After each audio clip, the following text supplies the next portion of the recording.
আমি কথা বল না না কাকি না কাকি আপনি ইয়ে করলাম। কাকি আদাব। তুমি আসো কালবেলায় গাছে কালকে সন্ধ্যায় আমরা কথা বলছি ডালি পাল্লায় হোক ডালি পাল্লায় হোক ডালি পাল্লায় এই জেলটা পর্যন্ত থাকলো না। আমি এদের সবাইকে বলছিলাম কাল সন্ধ্যায় যে আলমগীরের কাছে একটু তোমরা যাও যেন লোকটাকে একটু ছাড়ে বা নির্বাচনের পর ছাড়ে। আমি বলছি সবটা তোমার দাড়ি পাল্লা দাও, ও আমাকে তো জেলে থাকবে না।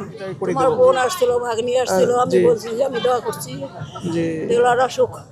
ও ভগবান।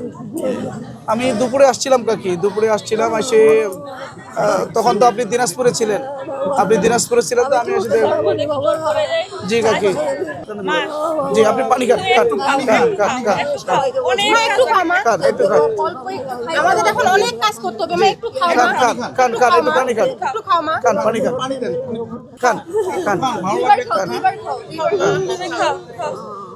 তুমি জলটুক খাও, আরেকটু খাও, আরেকটু খাও মা, আরেকটু খাও মা, আরেকটু খাও মা।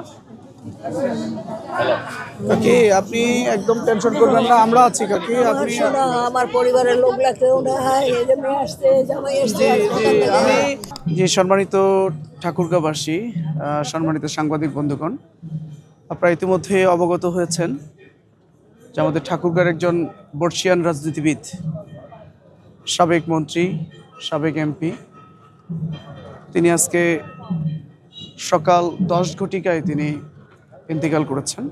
তার পরিবার পরিজনের জন্য আমরা সমবেদনা জানাচ্ছি।